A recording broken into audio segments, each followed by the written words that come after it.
Naam, hujambo na karibu katika kipindi cha Darubini, sehemu ambayo tunaangazia mambo ya Kikristo, tunaangazia yale mambo ambayo yameandikwa katika Biblia. Kama ni mara yako ya kwanza, basi naomba usisahau kusubscribe kwenye chaneli yetu. Unaweza kugonga kitufe cha kusubscribe hapo, lakini pia ukagonga kitufe cha kengele ili uweze kupata taarifa pale ambapo video mpya inakwenda kuachiliwa. Mara ya mwisho tulikuwa tunaangalia uongozi katika kanisa, uongozi wa kanisa.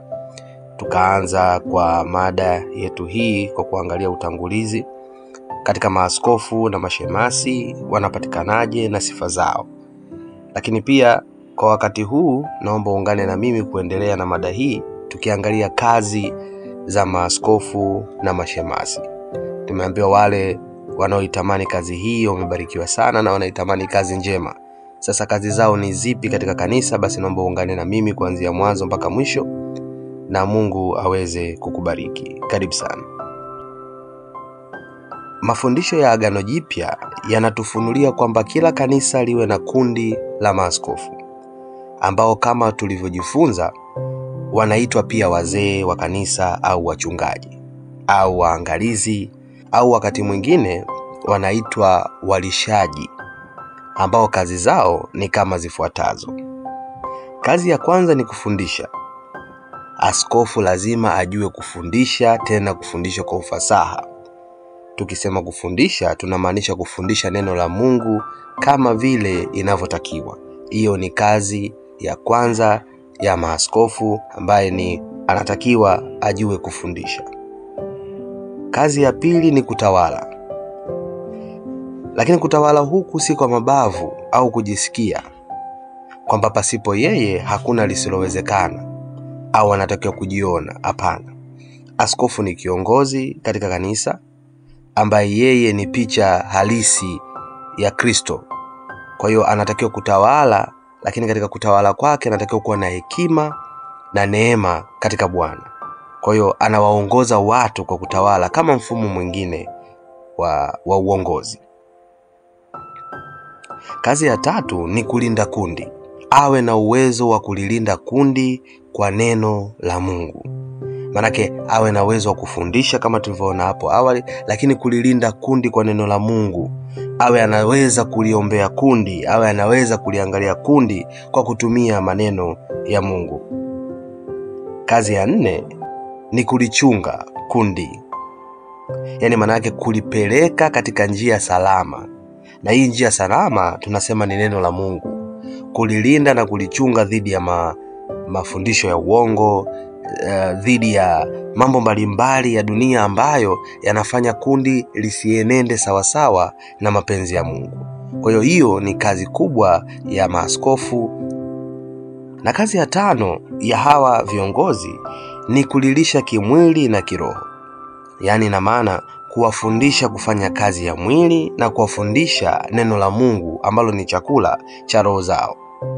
Maaskofu si wanatakiwa kuwa viongozi, kuwa vioo katika kuwaelekeza watu katika kufanya kazi, katika hizo kazi za kimwili lakini pia kazi za kiroho. Kufundisha kiroho, wanatakiwa kuwafundisha wenzao. Wanatakiwa kuwapa njia na mwangaza katika kufundisha neno la Mungu, katika kulijua neno la Mungu, lakini pia katika kufanya kazi za mwili ili waweze kuishi vizuri katika maisha yao. Kwa hiyo maaskofu wameteuliwa na Mungu kutokana na sifa walizonazo kwa kazi hizi ambazo tumeziongea. Kati yao haiwapasi kuwa na askofu mkuu, kwa sababu askofu mkuu ni Yesu Kristo mwenyewe. Na hii pia inathibitishwa katika Waebrania sura ya 13 na mstari wa 20. Tukichukua wasaa kusoma kifungu hichi cha kwenye Biblia, maneno ya Mungu yanasema, basi Mungu wa amani aliyemleta tena kutoka kwa wafu mchungaji mkuu wa kondoo kwa damu ya agano la milele, yeye Bwana wetu Yesu. Kwa hiyo maneno haya yanathibitisha kwamba askofu mkuu, mchungaji mkuu, kiongozi mkuu ni Yesu Kristo mwenyewe, na haipaswi kuwa na maaskofu wakuu ndani ya kanisa. Narudia kusisitiza hili kwamba askofu wa kundi moja wanawajibika na kundi husika tu. Hii ndiyo ngazi ya juu kabisa ambayo Mkristo anaweza kuitikia. Ni ngazi ngumu. Ingepaswa kila wakati kuwaombea kwa Mungu ili waitende kazi hii kwa uadilifu na kicho cha Bwana. Biblia inasema washirika watii maaskofu wao, lakini katika mambo mema tu. Wawatii katika mambo mema kwa sababu wanawaongoza katika mambo mema, tena wanakesha kwa sababu ya roho za washirika. Na hii pia imethibitishwa katika Waebrania sura ya 13 na mstari wa 17. Nikifungua Biblia yangu na nikasoma, maneno ya Mungu yanasema, watiini wenye kuwaongoza na kuwanyenyekea, maana wao wanakesha kwa ajili ya roho zenu. Kama watu wataokota hesabu ili kwamba wafanye hivyo kwa furaha wala si kwa kuugua, maana isingewafaa ninyi. Kwa hiyo kifungu hichi cha Biblia kinaonyesha kwamba hawa maaskofu, hawa wachungaji, hawa watu wanaotuchunga sisi wanataabika na roho zetu, hawalali wakikesha kutuombea na kutuchunga. Kwa hiyo sisi kama washirika inabidi tuwatii viongozi wetu, lakini katika kutii ni katika mema. Kiongozi anapaswa kuwa mtu mwema, na ndio maana amechaguliwa kwa sababu yeye ni mwema. Kwa hiyo sisi tunatii kwa sababu anatuenenda au anaenenda sawasawa na mapenzi ya Mungu. Maaskofu wa kanisa wanastahili heshima maradufu kwa sababu wanajitaabisha kwa kuhutubu, na pia wanastahili kupata mahitaji muhimu. Kanisa liwatunze maaskofu wao kwa chakula, matibabu na usafiri ili wafanye kazi yao pasipo usumbufu wa hayo niliyoyataja hapo juu. Si kwa kuwatii tu, lakini pia kwa kuwaangalia, kwa sababu na wao wanajitaabisha kwa ajili yetu. Washirika wasikubali mashitaka juu ya maaskofu isipokuwa kwa vinywa vya mashahidi 2 au 3. Katika jambo lolote ambalo linatendeka au linaelezwa kuhusiana na maaskofu, lisikubalike tu hivi, lazima lichunguzwe, lakini pia kuwe na mashahidi, kwa sababu na sisi inabidi tuwalinde na kujua ukweli kuhusiana na mienendo yao pale ambapo kuna walakini. Kwa nini maaskofu waheshimiwe? Kwa nini ninasisitiza? Mimi nina sababu 3. Sababu ya kwanza, wana mamlaka katika kundi au kanisa. Tumesoma hapo juu na tumeelezana kwamba maaskofu wa kanisa au kundi fulani, wao wana mamlaka na kundi hilo tu na si kundi lingine, kwa sababu katika kundi hilo huo ndio uongozi wa juu kabisa.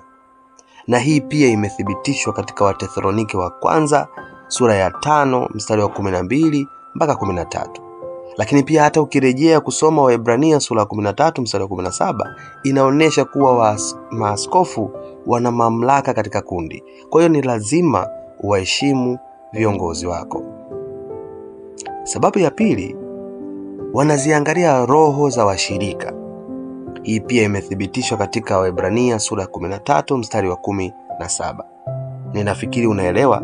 Tukisema wanaziangalia roho, maana yake wanajitaabisha katika kuziombea roho za washirika, lakini pia wanajitaabisha katika kuzijaza chakula roho za washirika, katika kufundisha na pia katika kulichunga kanisa.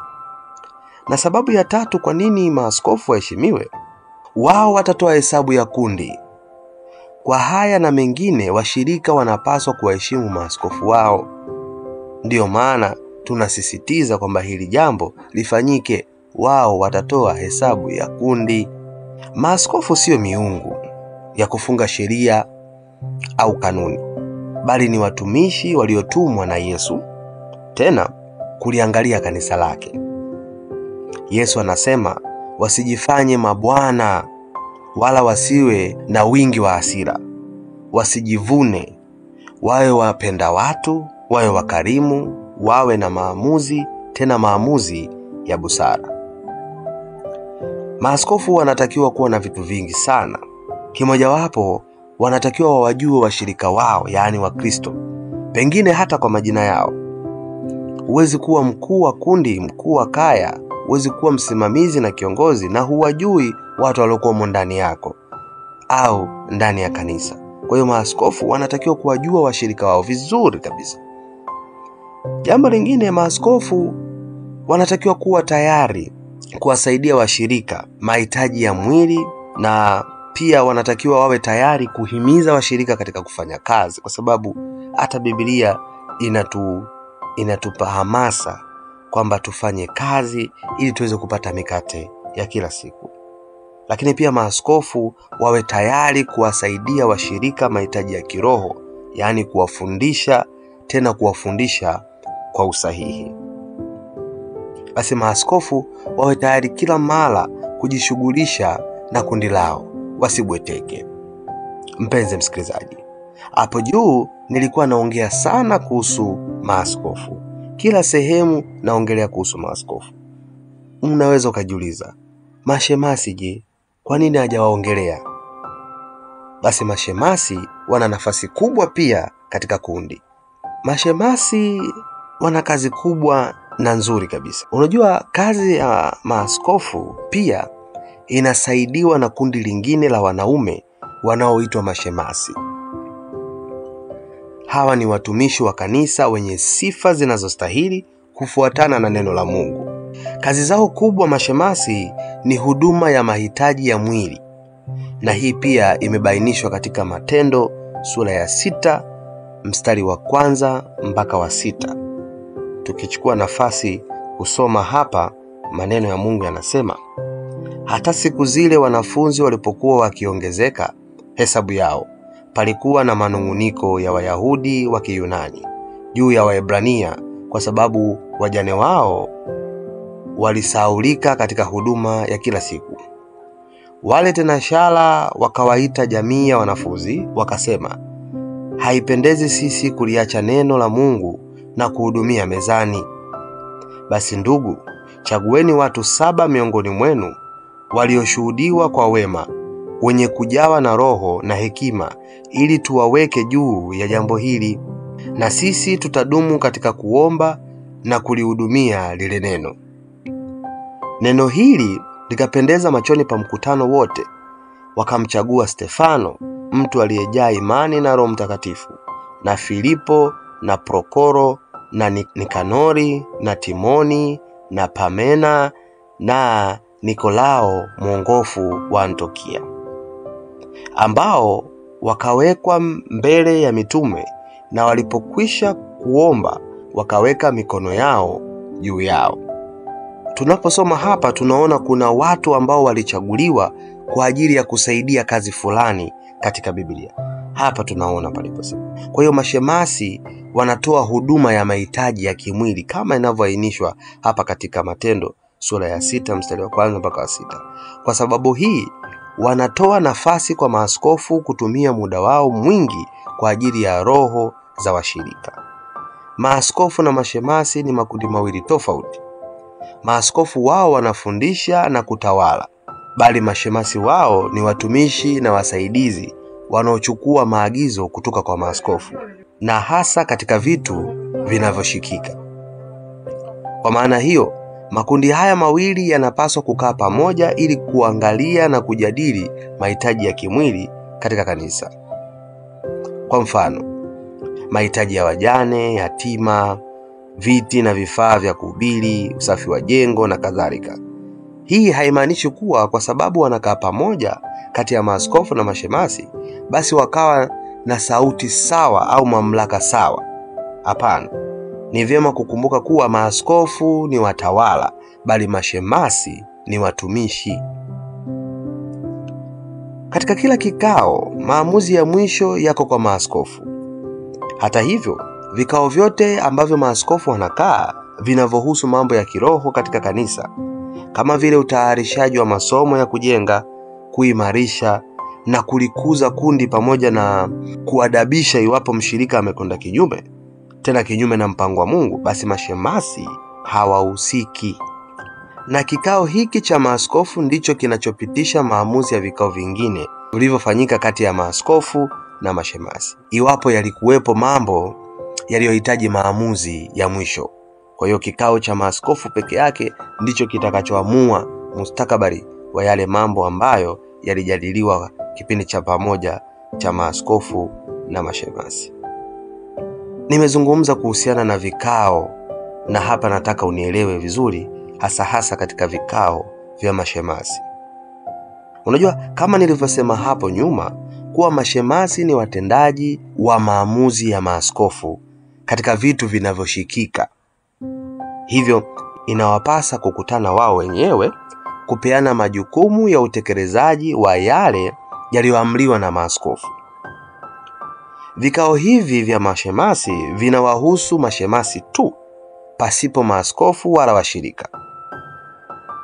Katika jambo hili, Biblia inasema kuwa kazi ya ushemasi ni kuwaandaa vijana ili kufikia daraja au sifa ya kuwa maaskofu. Na hii pia imeelezwa katika Timotheo wa kwanza sura ya 3 mstari wa 13. Hivyo basi wanatakiwa kuaminiwa kwa kila kazi ambayo wanakabidhiwa na maaskofu. Sasa tumeongelea kuhusiana na vikao vya maaskofu, vikao vya mashemasi. Sasa ni wapi ambapo washirika wanaunganishwa katika miunganiko huu? Kwa hiyo ni vizuri maaskofu na mashemasi kukaa pamoja na washirika ili kuweza kufahamishana mahitaji ya kanisa. Washirika wanapaswa kufahamishwa mambo muhimu yaliyo ndani ya kanisa, kwa mfano ujenzi au uinjilisti au shughuli mbalimbali za kijamii. Kwanza, maaskofu na mashemasi wao pia wanatakiwa kukaa pamoja, lakini maaskofu wanaweza kukaa peke yao kuamua jambo fulani linalohitaji uamuzi wa mwisho, lakini pia mashemasi wanaweza kukaa peke yao kuangalia utekelezaji wa yale mambo walioambiwa na maaskofu. Lakini pia haya makundi mawili yanaweza kuliongeza kundi la tatu kukaa pamoja katika kanisa kuangalia ni jambo gani la kufanya, na hawa ni washirika. Katika mkutano huu wa washirika pamoja na maaskofu pamoja na mashemasi, wahusika wakuu hasa hapa ni maaskofu. Mashemasi wa kanisa watakuwepo ili kupata uzoefu kwa kuona jinsi maaskofu wanavyosimamia mkutano, wanavyojibu maswali ya washirika, tena kwa upole na hekima, kujenga na kuhimiza kundi kufanya kazi ya Mungu na kwenda mbele. Katika mkutano huu yatakuwepo mambo ambayo yataamuliwa. Basi maaskofu watawaagiza mashemasi kutekeleza. Mashemasi katika utekelezaji wanaweza wakawa na mapendekezo. Kwa mfano, milango ya jengo wanapendekeza iwe ya vioo, au rangi ya jengo iwe nyekundu. Itawabidi kuwe na kikao na maaskofu ili kufanikisha mapendekezo hayo, ambayo mashemasi watayaleta mbele ya maaskofu, kwa sababu mashemasi hawana mamlaka ya kuamua jambo lolote ambalo halijapitishwa na maaskofu. Mkutano unaofanyika kati ya maaskofu na mashemasi pamoja na washirika unapaswa kuhudhuriwa na wanaume wote wa kanisa isipokuwa wanawake. Lengo la mkutano huu ni kufanikisha utendaji wa maamuzi yatakayopitishwa na kanisa. Na washirika wanaohudhuria mikutano ya kanisa kila mara na kupokea majukumu wanayokabidhiwa na maaskofu kwa hiari, wanatakiwa kujua wanalifanya kanisa kuwa hai na pia lenye kutoa ngazi kwa washirika hao kufika ushemasi na uaskofu. Pia washirika katika kuhudhuria kwao katika hii mikutano, hii inawapa nafasi ya kufahamu matatizo yaliyo ndani ya kanisa. Pia itawafanya kujifunza kwa vitendo namna maaskofu wanavyokubali au kukataa hoja kwa upole na hekima pasipo kumkwaza mtu yeyote. Kwa hiyo watu wanaohudhuria katika mikutano hii pia wanapata nafasi ya kujifunza namna ya kuongoza, kwa sababu na wao pengine baadaye wanaweza wakachaguliwa kuwa maaskofu. Sasa nafasi ya mhubiri katika mkutano ni ipi? Hakuna mahali panapozungumza sehemu ya mhubiri katika mkutano huu, kwa sababu kazi ya mhubiri ni kuhubiri. Hivyo mhubiri anakuwa hana muda mara nyingi ya kuweza kuhudhuria mikutano, na ikibahatika akawepo, anaweza kupewa nafasi ya kutoa mawazo au ushauri wake katika jambo husika. Lakini ushauri au mawazo yake hayafanyi hitimisho, kwa sababu ni mawazo au ushauri sawa na mshirika mwingine tu. Mhubiri hana mamlaka ya kutoa maamuzi ya jambo lolote linalohusu kitu chochote ambacho kinahitaji maamuzi ndani ya kanisa, bali maaskofu pekee ndio wenye dhamana ya mwisho. Na hii ni pale kwenye mahali ambapo kuna maaskofu. Mahali ambapo hapana wazee wa kanisa, basi kanisa kwa ujumla, wanaume wa kanisa ndio wanaoamua mambo kwa pamoja. Maana ni lazima washirika watambue kuwa kabla ya kanisa kuwa na wazee, lilikuwa na kamati mbalimbali zilizokuwa zikifanya kazi mbalimbali za kanisa. Lakini baada ya kupata wazee, kamati zote za kanisa zinakufa. Sasa kuna shida mbalimbali ambazo zipo kwenye baadhi ya makanisa ambayo yana wazee. Na hapa nataka nikuonyeshe kitu gani ambacho kipo na watu hawakijui. Yapo baadhi ya makanisa yanapata wazee, lakini mpaka leo maamuzi yote yanatolewa na viongozi wa kamati ambazo zilitakiwa kufa. Hawa watu wa kamati zilizokufa wamewaweka au wamemweka mzee wao ili kila wanachotaka katika kanisa kifanyike au kisifanyike. Kanisa kama hili litakuwa kanisa lisilo hai, kwa sababu shughuli zote za kanisa zinafanyika na watu wasio na sifa za uongozi. Maaskofu wa kanisa hili watakuwa wapo hapo tu. Wao hupokea maelekezo kutoka kwa wanakamati, lakini hiyo kamati ilitakiwa kuwa imekufa.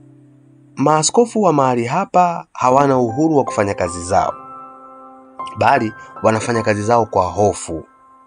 Wakati fulani kazi nyingi za kanisa hazipangwi na maaskofu, bali wao kazi yao ni kutia saini maelekezo ambayo yanatoka kwenye kamati. Utagundua tu kwamba kanisa hili wazee hawafanyi kazi kwa mamlaka yao. Pale askofu wa kanisa anakuwa anawaomba ruhusa kwa ajili ya kwenda mahali pa kanisa lingine lililomuomba kuhubiri au kufundisha, kanisa linakataa, askofu hawezi kwenda. Hii ni maajabu. Ninachojua, askofu anawajulisha washirika kuwa sitakuwepo siku kadhaa kwa kazi hii. Lazima washirika wamuamini askofu wao na kumpa heshima, kwa sababu yeye ni kiongozi wa kanisa. Basi tukiyajua haya machache kuhusiana na uongozi wa kanisa, kila kanisa Bwana atalibariki na kuliongeza kila siku. Mpenzi msikilizaji, kwa leo naomba tuishie hapa na tukutane wakati mwingine tukiendelea na mada hii ya uongozi wa kanisa. Wakati ujao tutaangalia jukumu la kumchagua askofu liko kwa nani na mchakato unakuwaje. Basi tukutane wakati ujao na Mungu akubariki.